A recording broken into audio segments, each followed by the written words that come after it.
Back in the 1970s, the Japanese were researching, there was a Japanese group that was researching epidemiologically where on the planet were you most prone to get certain diseases. Where on the planet were people living the longest, living the shortest. And they were trying to really map out the entire world to try and find out environmental factors, dietary factors, genetic factors that might increase or decrease your risk for disease.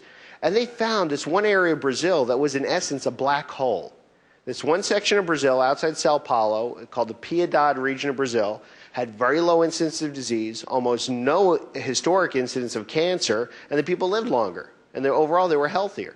So in 1978, 1979, research groups from Japan went to Piedade and started studying the area.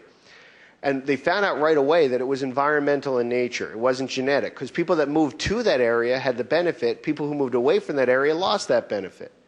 And they finally realized that it was from something in their diet, this mushroom, this Agaricus blazei mushroom.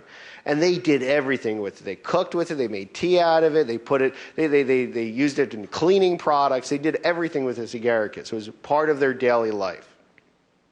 They started researching, and they found out that the components of that mushroom turned the immune system into overdrive in a safe, effective fashion. People didn't get sick because they had more killer T cells. They had more macrophages.